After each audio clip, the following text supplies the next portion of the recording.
For today's video ay gagawa ako ng special chicken embutido. Ito't nakahanda na ang aking kakailanganin sa aking recipe sa araw na ito. 1 kilong chicken breast. Ayan, nakahiwa na ang aking mga gulay. Ito rin ang kakailanganin natin. Chicken hotdog, 2 egg, and sliced boiled egg. Igagrind ko muna itong chicken breast. Ito, hiniwa ko ito ng padice para mas madaling gilingin itong ating chicken breast.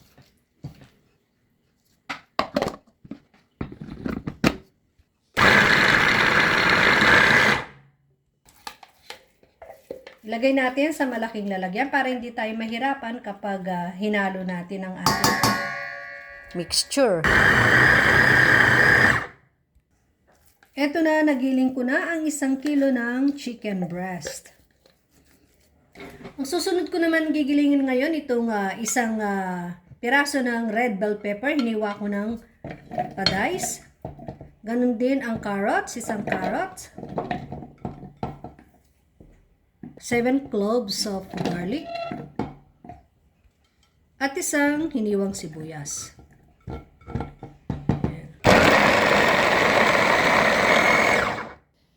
Isasama ko na rin itong gulay sa giniling.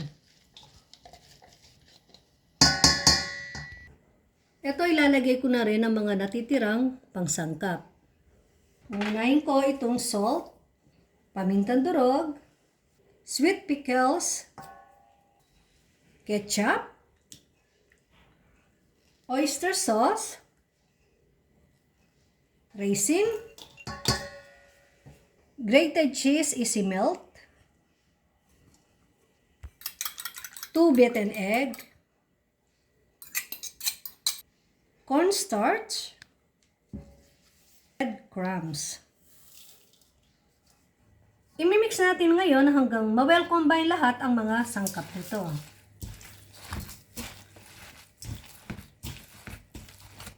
Ganito lang kadali ang paggawa ng embutido.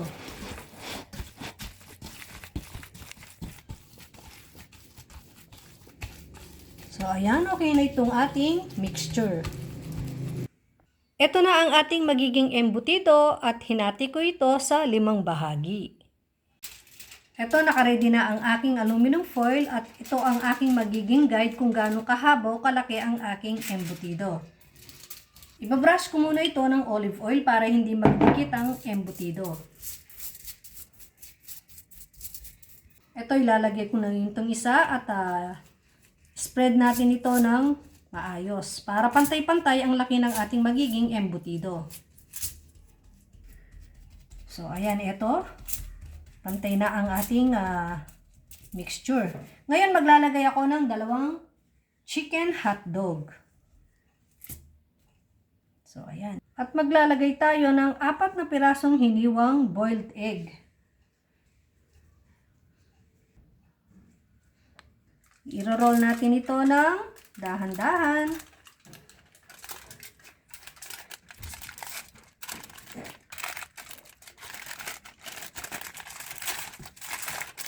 Diin-diin natin para mag-firm yung ating embutido. Ayan. At saka natin ilak sa dulo. Ayan. Ayan, ganyan lang. Ito na. So, ayan, ito na ang ating 5 embutido. Pwede na natin ngayon pasingawin o i-steam. Ngayon, ilalagay ko na sa steamer. Pantay-pantay yung ating embutido. Pantay-pantay ang kanyang laki. Lalagay na natin sa steamer at mainit na yung tubig. Pasingawin natin ito ng 1 oras.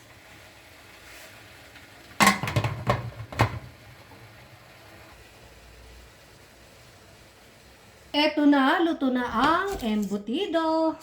Papalamigin muna natin ito bago natin ilalagay sa ref.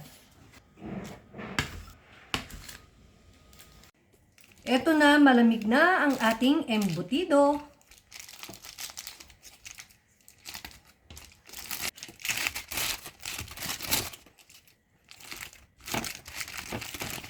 Ito na oh. Ito pwede nang kainin at hihiwain na lang. Pero ako, biprituhin ko pa ito ng bahagya sa olive oil. Ayan oh. Olive oil ang aking gagamitin. Papainitin ko muna ito.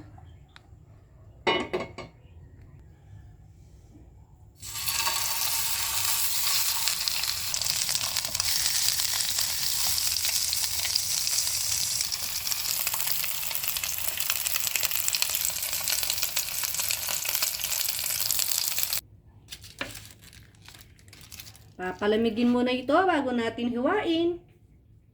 Ito na guys, ihiwain na natin. Oh, look at that.